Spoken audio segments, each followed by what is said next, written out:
Então, professor, o senhor falou pra gente de problemas na quantidade. Tudo que o senhor falou pra gente agora foi no problema de quantidade de plaquetas. E quando a gente fala de problemas de qualidade de plaquetas? Quando a gente fala de problemas de qualidade de plaquetas, está relacionado às disfunções plaquetárias. Então, o que avaliava a disfunção plaquetária? Eu falei para vocês, para a gente avaliar a disfunção plaquetária, o tempo de sangramento tem que estar alargado. Tem que estar, geralmente, vai ficar acima de 10 minutos. O paciente não vai parar de sangrar. Só que, para que o tempo de sangramento avalie disfunção plaquetária, o número de plaqueta tem que ser normal. Tempo de sangramento só avalia a disfunção plaquetária se a contagem de plaquetas for normal. Bem, quando a gente fala de causas de disfunção plaquetária, essas causas podem ser hereditárias ou adquiridas. Então, quando é que isso aqui vai ser adquirido? Aliás, hereditário, perdão. Na trombastenia de Glanzmann, onde o paciente ele não vai ter aquela glicoproteína 2B3A, que vai fazer o quê? A agregação plaquetária. Ou até mesmo na síndrome de Bernard-Solier, onde o paciente ele tem a falta da glicoproteína 1B. Então aqui, inclusive, quando o paciente ele tem a Bernard-Solier, uma das coisas que a gente vai observar são macroplaquetas. Plaquetas que vão estar tão grandes no esfregaço periférico, que elas vão estar quase do mesmo tamanho da hemácia. Vou já mostrar uma lâmina para vocês. Como é que trata isso, professor? Isso é tratado com transfusão de plaquetas. Porque não tem como a gente dar gancho para as plaquetas, né? Não tem como a gente dar essas glicoproteínas para as plaquetas do paciente. Realmente precisa fazer transfusão plaquetária. E as adquiridas, pessoal, estão relacionadas à uremia, drogas antiplaquetárias. E aí, obviamente, quando é relacionado a adquiridas, tem que tratar a causa. Mas dentre as doenças que estão relacionadas a um problema na disfunção plaquetária, a gente tem a doença de von Willebrand. E a doença de von Willebrand ela é bem interessante porque ela ajuda, de novo, a gente a entender mais ainda o processo de hemostasia. Porque a doença de von Willebrand, apesar de eu ter colocado aqui para vocês como ela estando relacionada a uma disfunção plaquetária, né? Uma disfunção plaquetária, ou seja, da hemostasia primária, a doença de von Willebrand, a gente pode dizer basicamente que ela tem um pé na hemostasia primária e tem um outro pé na hemostasia secundária. Beleza? Vou já mostrar para vocês. Bem, então aqui, o que eu trouxe para vocês? Eu trouxe um esfregaço periférico de um sangue periférico normal. A gente tem aqui plaquetas anormalmente grandes que vão estar na macrotrombocitopenia, como eu falei para vocês. Ó. Olha só, as plaquetas aqui, ó, isso aqui é a plaqueta. Ó. Aqui é a plaqueta normal, pequenininha. Aqui é a hemácia. Aqui, por outro lado, ó, olha o tamanho dessa plaqueta. Olha o tamanho dessa outra plaqueta aqui. Isso aqui é uma macroplaqueta. Ela está quase do tamanho da hemácia. Foi o que eu falei para vocês anteriormente. Aqui, lembra que eu falei dos esquizócitos? Que são hemácias esquisitas, né? São essas aqui, ó. Isso aqui indica pra gente que a gente está tendo uma lesão microangiopática, que está causando hemólise das plaquetas. Então a gente tem, inclusive, aqui, ó, restos de plaqueta, aliás, restos de hemácias, perdão, tá? Perdão, pessoal, falei errado.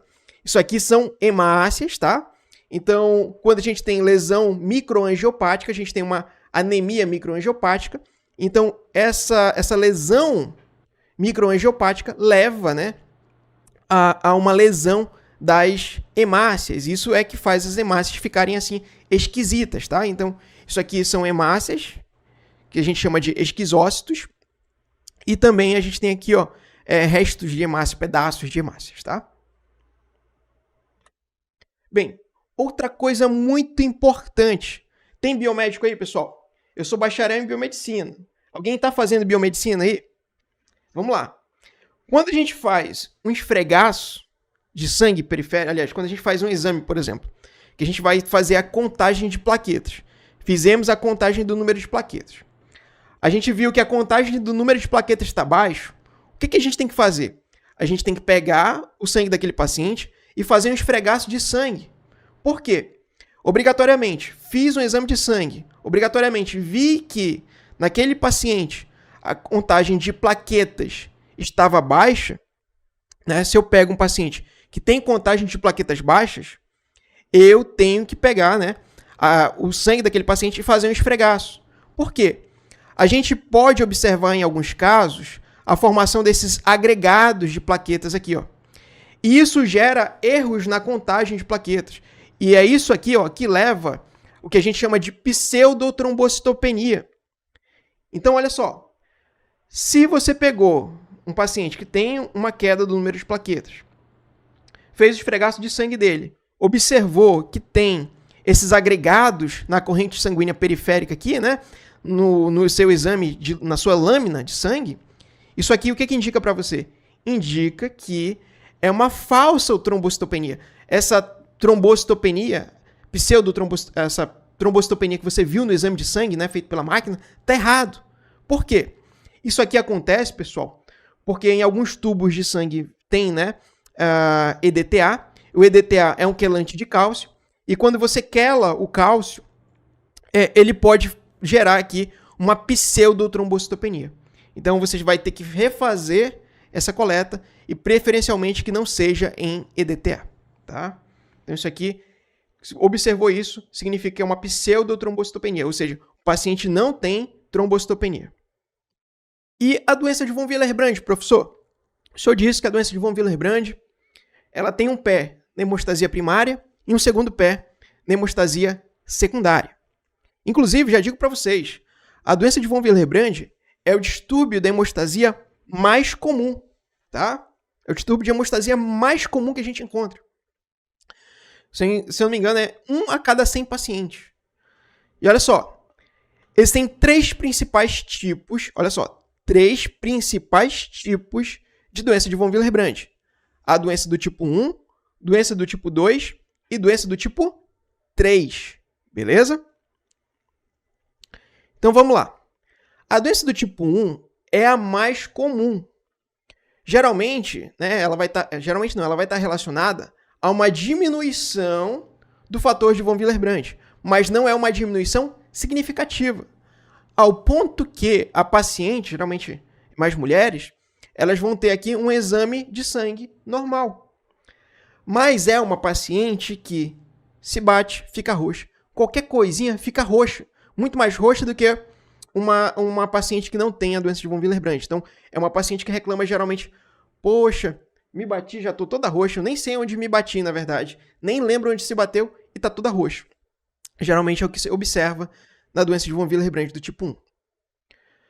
Doença de von Willebrand do tipo 2. Os níveis do fator de von Willebrand são normais, mas o problema aqui é uma queda na qualidade, beleza? É um problema na queda da qualidade. Então aqui, pessoal, a gente já começa a observar exames alterados. O tempo de sangramento vai estar aumentado e a contagem plaquetária vai estar normal. E por fim, a gente tem o von Willebrand do tipo 3, tá? Como que funciona o von Willebrand do tipo 3? Aqui a gente já tem uma diminuição grave do fator de von Willebrand, que tem uma queda acentuada na qualidade, tá? Então aqui, ó, a gente tem tanto uma queda, né, grave da quantidade de von Willebrand, também tem uma queda na qualidade. Ou seja, o von Willebrand aqui é pouco e também, além de ser pouco, não funciona bem.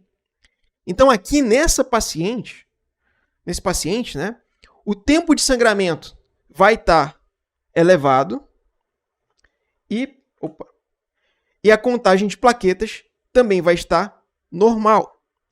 Só que olha só, falei para vocês o seguinte, que a doença de von Willebrand, ela pode ter um pé na hemostasia primária e um pé na hemostasia secundária. O que indica para a gente uma disfunção da via intrínseca da coagulação? Quem lembra? O PTT, né? É ele que avalia a via intrínseca. Então, olha só. No fator de von Willebrand do tipo 3, a gente vai ter um pé na hemostasia primária, que vai ser caracterizada pelo aumento do tempo de sangramento, só que como nesse paciente a gente tem uma diminuição grave da quantidade e até mesmo uma diminuição da qualidade do von Willebrand, a gente vai ter também uma disfunção da hemostasia secundária. Vou já explicar o porquê. E como que a gente vai avaliar essa disfunção da hemostasia secundária? Aqui no von Willebrand, a gente vai ter o aumento do PTT. E por que tem esse aumento do PTT? Bem, não expliquei para vocês ainda, pessoal. Mas acontece o seguinte. O von Willebrand, ele fica lá na camada subendotelial. E acontece também o seguinte. Todos os fatores de coagulação são produzidos no fígado, exceto o fator 8. E acontece que o fator 8, ele é um dos fatores que tem o tempo de vida menor. E como ele é produzido no endotélio, a gente pode dizer, inclusive, que, de certa forma, o von Willebrand, ele acaba protegendo também o fator 8. Então, em uma pessoa normal, o fator 8 ele acaba sendo protegido pelo fator de von Willebrand. Só que numa pessoa que tem a doença de von Willebrand do tipo 3, esse fator 8 não é tão bem protegido assim pelo fator de von Willebrand. Então aqui, na pessoa com doença de von Willebrand do tipo 3, por não ter uma qualidade nem quantidade desse fator de von Willebrand, a paciente, além de ter um tempo aumentado no sangramento, também vai ter características de hemofilia, tá? Hemofilia do tipo A, que a gente vai ver daqui a pouco. Vai ser caracterizado pela uma diminuição do fator 8 e o PTT alargado. Beleza? E como é que é feito o tratamento? Bem, se tem um paciente que já sabe que vai ter ali, tem uma doença, né, do von Willebrand, e sabe que esse paciente vai arrancar um dente, por exemplo, o médico pode dar desmopressina para ele, que vai induzir a formação de mais von Willebrand. Ou se o paciente ele tem um caso grave, né, de sangramento, por exemplo, o médico também às vezes opta, né, por dar o crioprecipitado. Então aqui de novo, a gente tem a via extrínseca. Quem mede a via extrínseca pra gente, quem olha a via extrínseca pra gente, olha entre aspas, né, é o TAP. Se o TAP está acima de 14 segundos, isso indica pra gente uma disfunção de hemostasia secundária relacionada à via extrínseca. Se o PTT está alargado, né, acima de 35 segundos, indica pra gente um problema de via intrínseca. Bem, e aí, se tanto o PTT quanto o TAP estiverem alargados, a gente tem uma disfunção, né, na via comum, tá? Então, agora, relembrando isso aqui, a gente vai entrar em distúrbios da hemostasia secundária.